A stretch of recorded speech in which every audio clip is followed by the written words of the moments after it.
So the question is the assumption being I'm a champion of best value within my organization, and articulating that through the bureaucracy of any organization, how to bring that to fruition, or some of the barriers or challenges that I faced in bringing that to fruition. Did I cover your question? Okay. So there are very few people on the planet that are more impatient than I am. And one of the things that bureaucracy does with me is it really causes me to get curious. And so in a lot of the environments where I ran up against egos or barriers, or this is the way we've always done business, I did the best that I could to get very curious about why that was. And I asked a lot of pointed questions. I said, okay, great meeting. What are we trying to do walking out of this meeting, right? Great discussion on how I want to simplify our agreement, and I understand some of the points for you not wanting to simplify this agreement because these are the things you're fearful. Could you come back and tell me what the probability of these things actually being events for us again would be?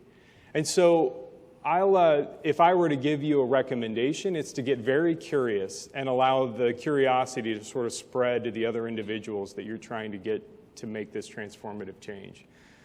What I also found was probably one of the toughest things to do was to get the vernacular right.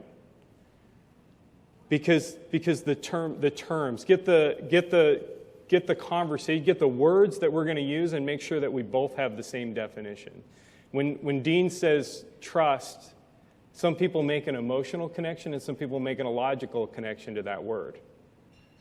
And it was really tough to align sort of when I'm saying this is what it means to me. When I'm saying even value, just tell me what it means to you, and then I'll tell you what it means to me, and maybe we can work on what that. But getting the organization educated with that vernacular, with that ability to have a conversation about best value, took a lot of energy. And surprisingly, because you think we're all speaking English in here today, right? What I found to be probably the most successful I went through some very deliberate steps of proving how this would work. And I started at multiple places in the organization at exactly the same time, and I pushed on those endeavors, and then I reported back. I said, anybody can check on any one of these pet projects at any given time to see how they're going. I would love to answer any questions you have. And what I was able to prove was we were more predictable when we used the parameters of best value than in any other environment headed by any other individual. And once you sort of have that sort of traction, it's very tough to sort of refute the facts and that. But I will tell you, there are still conversations that we have where you again, with that curiosity, you have to say, well, I'm really confused as what we're trying to do here. I'm really confused as to what we're putting on high as being our greatest criteria for this project or for the success of this endeavor. Because what I've just heard in your meeting is you want lowest price no matter what else happens, or you want this process, this 10-year-old process, to forego the outcome of the project. This was put on high over what the actual intended outcome is. And it's a realignment. It's a constant realignment.